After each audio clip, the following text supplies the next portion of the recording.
Sadnam. We are Jen and Ramtin from Heart Center Revolution. Our intention with this podcast is to share the best of Kundalini Yoga and conscious living with you so you can live a more heart-centered life.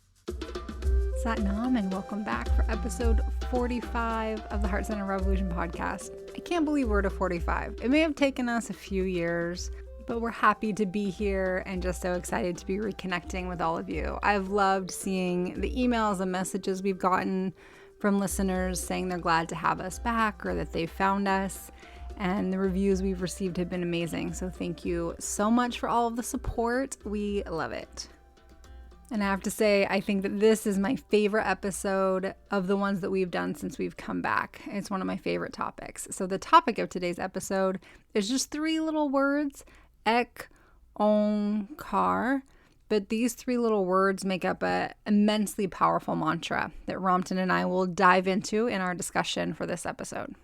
Before we get into that, I just want to remind you to hit subscribe wherever you're listening to this podcast so that you can be made aware when we have new episodes coming out.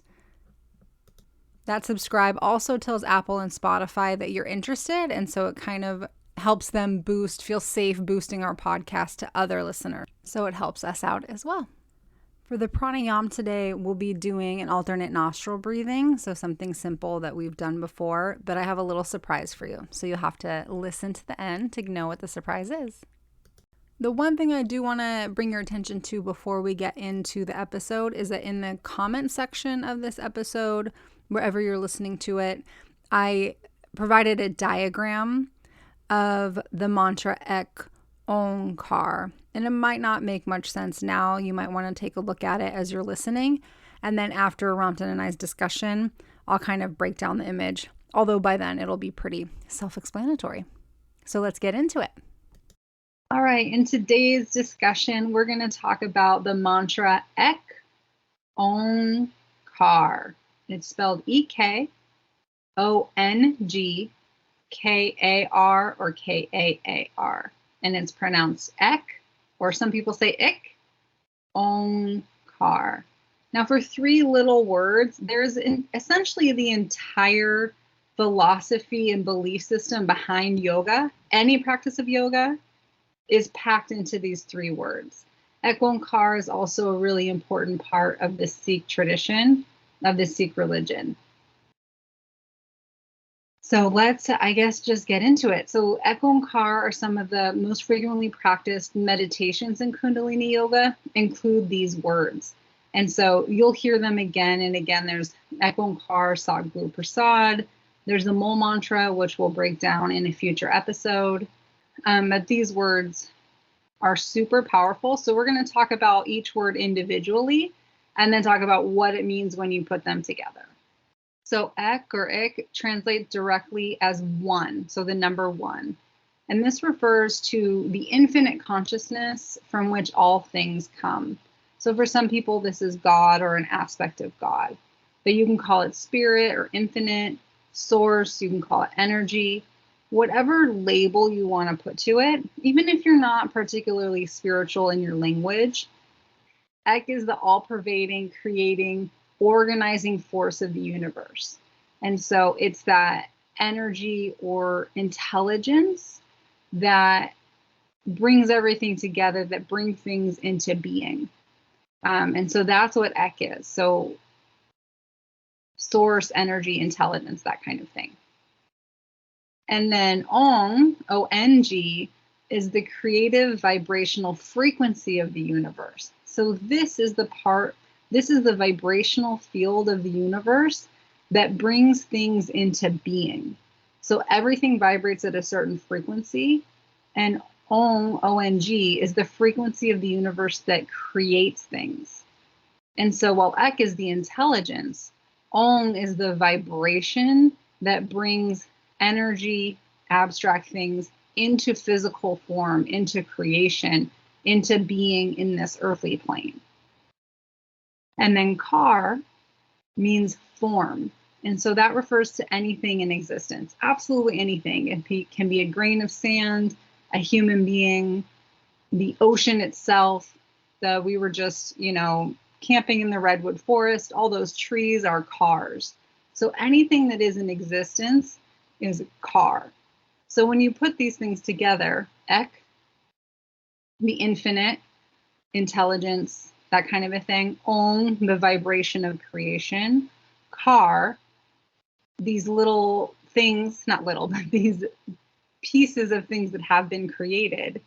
Altogether, it says that from one infinite source, the vibration of the universe creates finite forms, creates things, creates what populates our earthly planet. So in other words, the vibrational frequency of the universe breaks off pieces of the infinite to create finite things like dogs, people, bees, mountains. So I'm going to say that again. So Ek Ong Kar. What this literally is saying to us is that there is a vibrational frequency of the universe that takes this infinite intelligence that is abstract and we can't see it and we can't know it and we can't even conceptualize its totality because it's so much bigger than us. And this Ong, the vibrational frequency of the universe, takes this infinite intelligence and breaks it into little finite forms that then live on this earth, or exist on this earth would be a better way to say, bumping into one another. But we never lose our piece of the infinite. And so this is a really interesting kind of like mind exercise of we are finite things interacting with one another, but we all come from the same source. We are all parts of the same source. Great. Yeah, this is a great breakdown of Ek Ong Kar. Another way I would look at Ek Ong Kar is the sound, is the vibration of the sound that we are able to make to connect with the infinite intelligence. So we could look at Ek Ong Kar as a vehicle for us to make that connection more tangible. Ek Ong Kar, vibrate the universe through this sound. What I love about the Kundalini Yoga and chanting and mantras is that it's very pure. You know, we have our own association with the language we primarily speak, English and other languages. So as we speak a word, we have subconscious associations with the words that we bring in as we want to change the direction of our vibration, our focus, and sort of reprogram our subconscious mind and therefore our habits and our belief systems. We use words to do that. And as we speak those words, sometimes we have some subliminal connections and some subconscious associations that may act as a counter to what we want to accomplish or the transition we want to develop. When we practice, when we chant these words that we don't have much of an association, the language that is an ancient language that is very pure, that has been chanted for a certain intention from the heart, it has a very, very pure vibration. So we do give this Ek Ong Kar a certain meaning, but truly what it does is a vehicle that kind of we pretty much ride to connect with that higher consciousness, with that higher vibration. It takes us to the consciousness that is universal, that is not divided, no division. And that's the infinite intelligence. I always say, when we get into the study of spirituality, metaphysics, and we continue to learn about ourselves, who we are, the quantum aspects of who we are, and the higher and the more subtle aspect of who we are. When we talk about energy form, vibration, then we truly tap into that level of consciousness that everything is energy and everything is possible. The only thing to me that is I don't want to call it a secret, but something that as human beings we haven't discovered is how that nothingness becomes something. Yeah. How is that, that infinite intelligence, that infinite frequency or energy transformed itself into everything, a small, grain of sand, and or trees, animals, human beings, and other planets and stars and everything else that exists. So that's the only, that's the beauty of this whole thing, that we don't need to understand that. We don't need to really go there.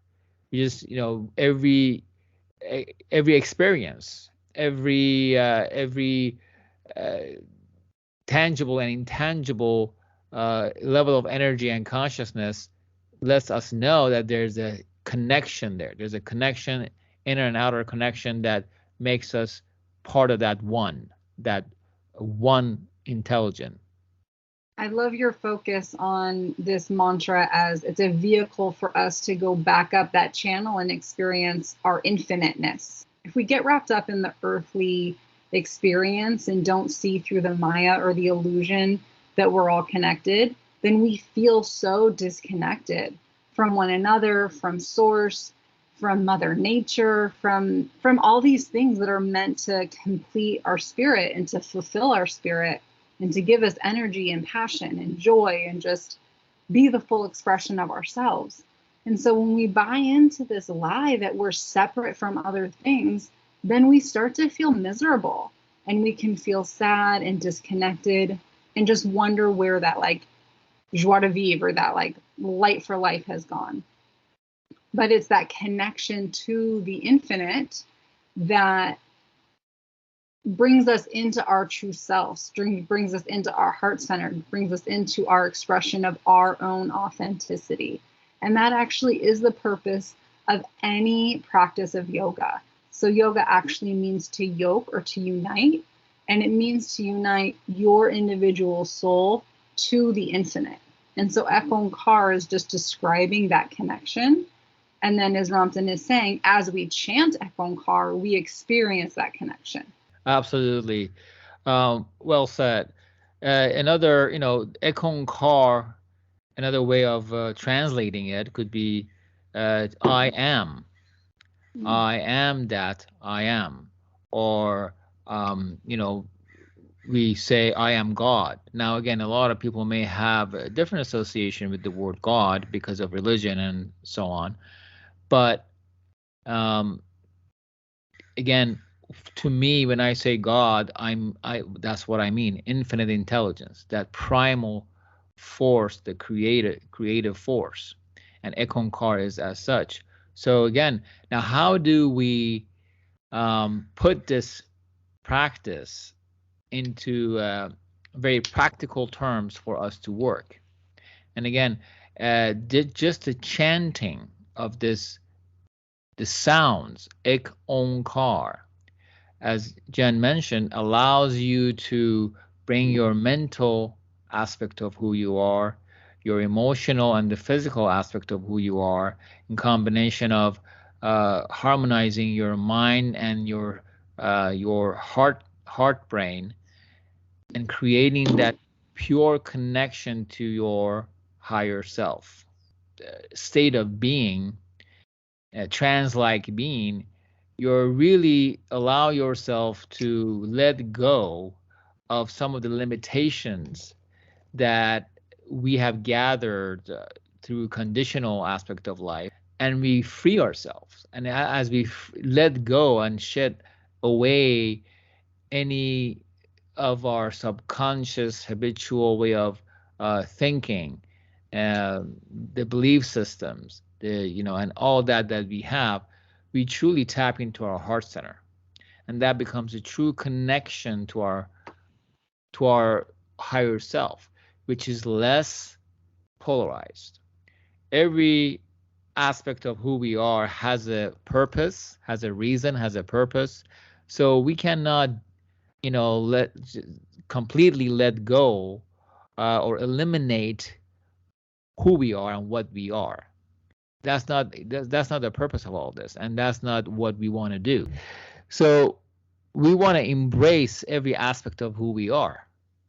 And so therefore, as we get to know ourselves, just by simply chanting these simple sounds or words, Ek Ong Kar, we're able to transmute and transform so much within us, physically, mentally, and emotionally. And that's the power of the mantras that Kundalini Yoga brings. It does, and it again, Ek Ong Kar is just so crucial to any practice of yoga. The meaning of it, you're talking about the chanting of it, but the meaning of it also is so illustrative, because that's what we're doing in yoga, is we're just reconnecting to the infinite parts of ourself, which is so healing and makes us feel whole and connected and compassionate and empathetic and just at ease, because that's our true nature. We're not fighting our true nature. But another aspect of the Ek Ong Kar teachings that I find really interesting and helpful is this idea that I am a finite being on this earthly plane, but I come from the same source as anyone else. And so when I'm in conflict with someone else, or if someone cuts me off on the freeway or behaves in a way that I am disgusted by or don't understand, tapping into this understanding that that is another expression of the infinite. This other human being is an expression of the infinite. And there is an intelligence as to why what is happening is happening. And I may not understand why that is from a spiritual perspective. I might not understand the bigger picture, but there is a divine intelligence that is underneath everything that is playing out right now. And it is playing out for our greatest good in the long run, or in the infinite perspective. In the finite perspective, it might not always feel that way. And so that's where I like using Ek Ong Kar when I'm feeling like that finiteness, that division, and especially when I'm interacting with another human being that I'm frustrated with or having a hard time with, remembering the Ekness, that infinite, that we're both come from the same source. We both come from there, and we both are that source. And so we're really like two aspects of one infinite being interacting with, we're like an infinite being interacting with itself in two finite forms. And so it can get a little heady, but I find that perspective is helpful when I'm feeling frustrated or interacting with something that I don't quite understand and wish were a different way. Yeah, so the way I look at it, as human beings, we say we are multidimensional beings, and we dwell within this conditional, earthly level of consciousness. And I always say everything is pretty much a level of consciousness, energy form. So it's a good example when someone cuts us off, and when we are immediate, inclination to react to something as such that, brings so much emotion based on the association and perception we have, that level of consciousness has a different frequency than the level of consciousness that we could achieve through the chanting of Ek Ong Kar, for example. And again, Ek Ong Kar is one vehicle. There's many others. So as we witness that action, now if you react to that and then the reaction is even harsher to your reaction, right there you are filtered out of that higher level of consciousness, and we are solely reacting, responding, acting, and behaving at a very, let's just call low level of consciousness, that we are so far apart from our true self, our true nature.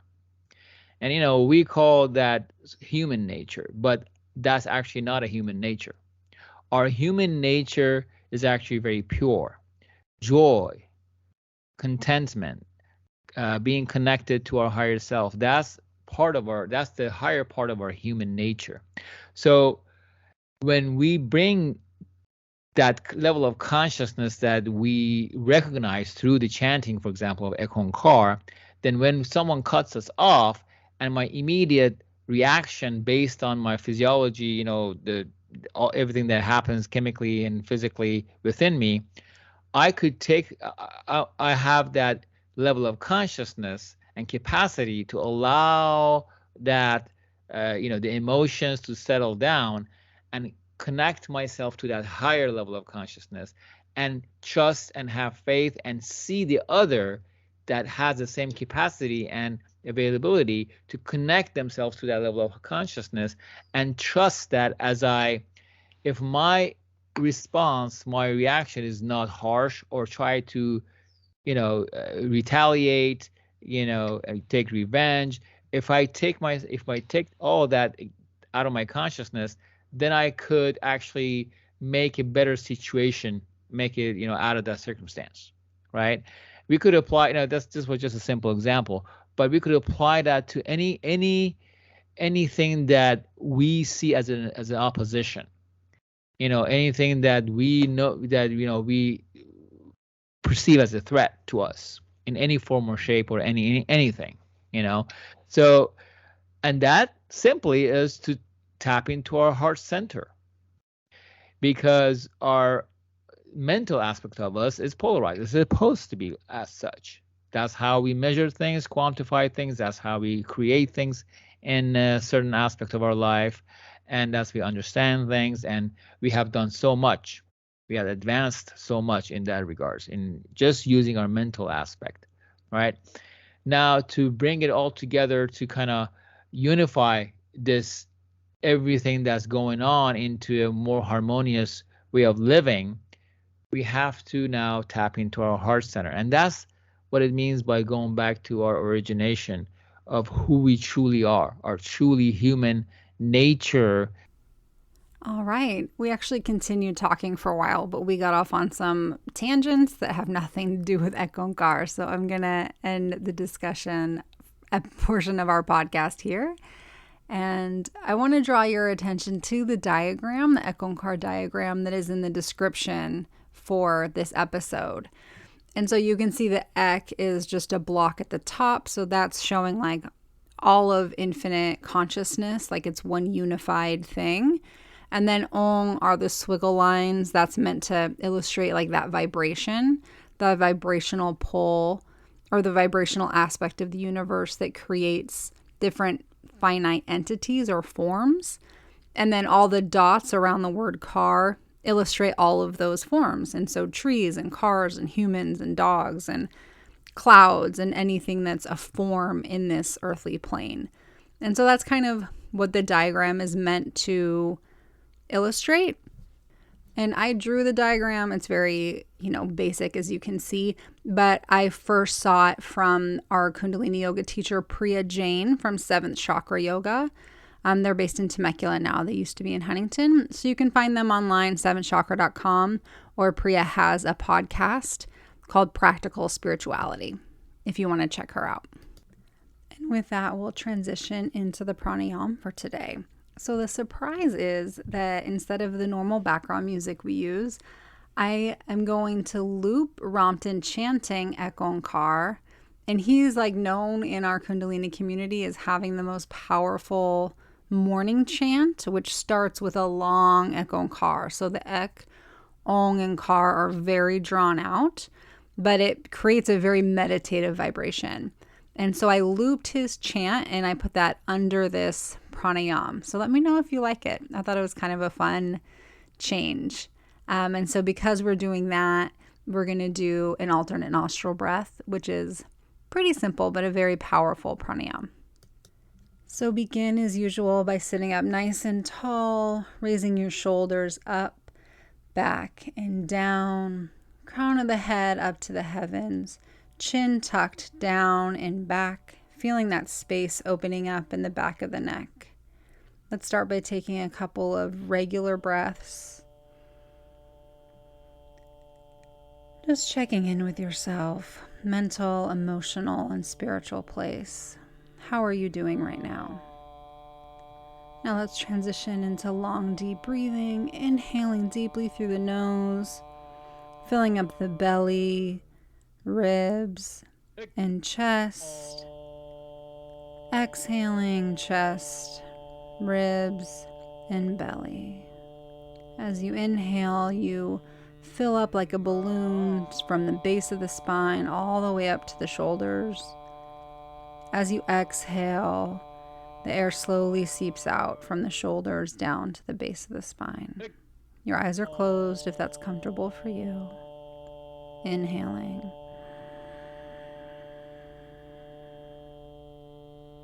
And exhaling.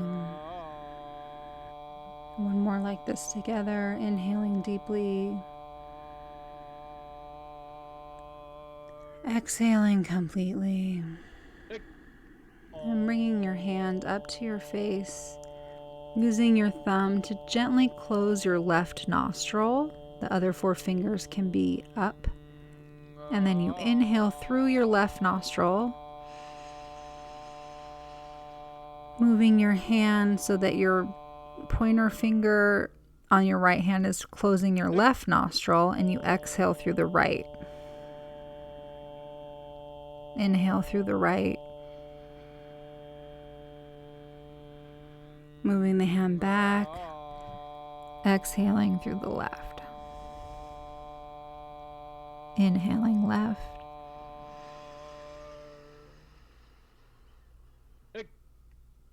Exhaling right.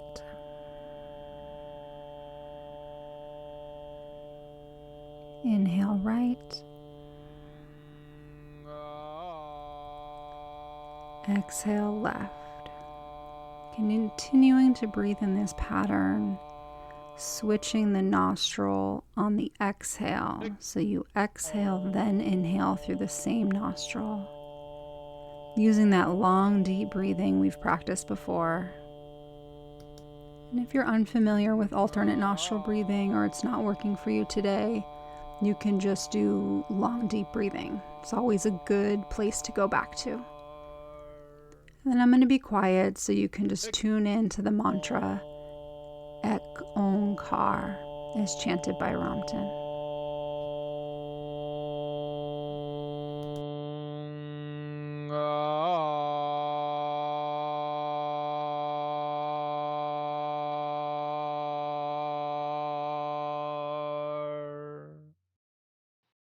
Ek Ong Kar.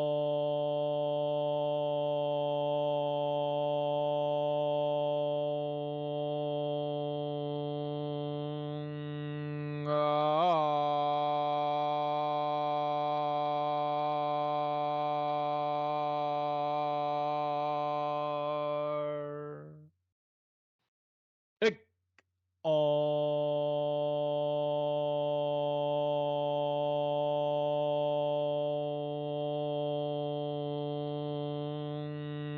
Kar.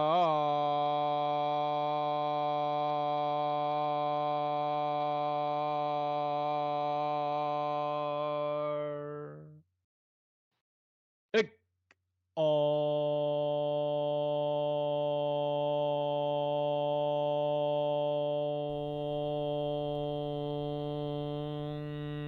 Whatever breath you're on, the next time you exhale, exhale completely. Bring your hand down, inhale deeply through both nostrils. Suspend the breath gently, elongate your body, sitting up nice and tall. Exhale. Relax the body, relax the breath. Check in with yourself. What did a few minutes of alternate nostril breathing and tuning into Ek Ong Kar do for your mental, emotional, and spiritual state? Blink open your eyes. All right, welcome back. Thank you so much for sharing this time with us, for letting us be of support. And we just appreciate all of the support in the community so much. So thank you for being here. And if you enjoyed this episode, you'll definitely want to subscribe because we have an episode coming up about the Mole mantra, which is a longer mantra. It has several lines, and Ek Ong Kar is the first line. And so Ek Ong Kar, as you can tell, deserves its own episode. So we did that. And then in an episode in the next few, we will talk about the Mole mantra. And if you're wanting to continue your practice with us or deepen your Kundalini Yoga practice, we have two really great opportunities for you. One is called Kundalini Yoga Essentials. It's a 5-day free program. You just sign up, and every day you get a meditation video, you get a practice video that's about 20 minutes, and each day covers an integral part of Kundalini Yoga. So there's a day about chanting, there's a day about relaxation, there's a day about exercising, or the physical exercises we do, the Kriya.